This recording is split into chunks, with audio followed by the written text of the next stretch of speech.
Super Rugby Pacific Round 3 has picked up exactly where Round 2 left us, delivering us yet another banger game. The Moana Pasifika falling to the Highlanders 29-31 at Moana's new home ground in the North Shore in Auckland.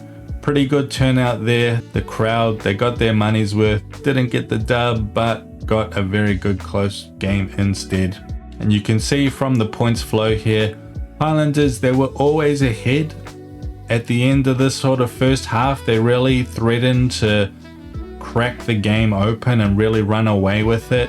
A couple of really sloppy, soft turnovers from the Pasifika. They just got massively punished by the Highlanders. But we can see in the second half, Moana, they really crawled their way back into it with unanswered points throughout the second half, just not quite getting over the line at the end there.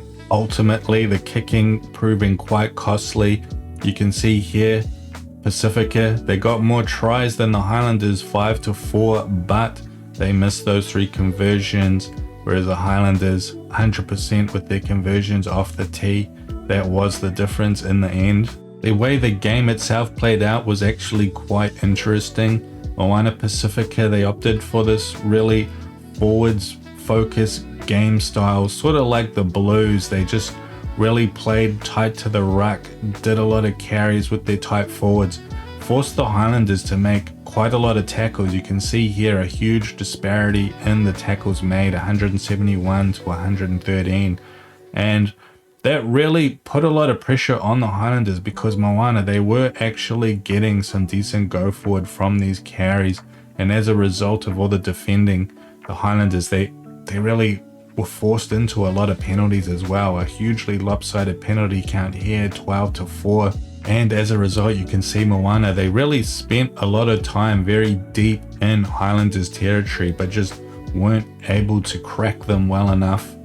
The biggest problem in their game was just a lot of turnovers. You can see here 21 turnovers, but so many of those turnovers, they were really just quite soft, like knock-ons from bad passes that weren't on. It was a bit of a mix of decision-making errors and also execution errors as well. Just really soft turnovers, giving the ball back to the Highlanders, and the Highlanders, they were ruthless. Like, they were much more dangerous off of the turnovers than they ever were with the ball in hand. Like, the Highlanders, when they were controlling the ball, they were not threatening at all. The Pasifika were really able to control them, to get their tackles done. Like, the Highlanders, they would get nowhere, they'd kick the ball away. But because there was so many of these turnovers from Pasifika, they just gifted those opportunities to the Highlanders, and they capitalized on them, and that was just a big difference between these two teams. The Highlanders, they're way more ruthless in that respect. Like, going forward, I think what both teams need to focus on for Moana, look, your defense is good, you can tackle at 88%, you can score points as well, you can get some go forward with your forwards, which has been a missing piece for them for quite some time. But really, it's that decision making and that execution in crucial moments, reducing the turnovers, that needs to be the big focus.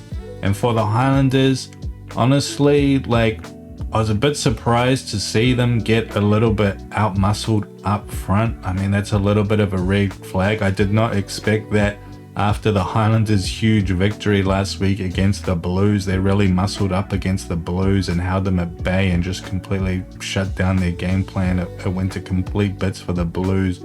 So I was not expecting them to really struggle in this game, but some of their big names, guys like De Groot, they really need to stand up and stamp some dominance in that type 5 for them.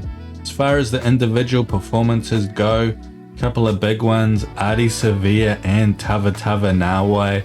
A 12 and a back rower going head to head, 4 turnovers, 5 for Adi, 4 for Tavatava Nawai. I mean, this guy, he really is the back rower in the midfield. He's taken on Adi, World Player of the Year, one of the best back rowers in the world, and he's taken him on at his own game. But yeah, I mean, Adi, he was a huge beast. He got a try. He got it from receiving a high ball. I mean, how often do you see Adi do that? But really in this team, he's trying to do everything. He's taking everything on both sides of the ball, and it's working. Like, he is just huge for this team on top of just leading them. And Tavanawa, yeah, he just continues to build his reputation. The turnovers, they don't stop. Like, he's on target to have some ridiculous amount for the season. The way things are going, he's going to have 50 turnovers by the end of the season. It's going to be ridiculous. It's going to shatter all the records.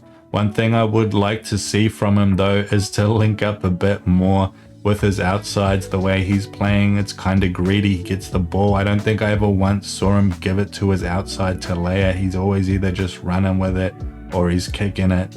No 50-22 for him this week, unfortunately. Breaks the 50-22 streak, but I'm sure we'll be seeing many more from him.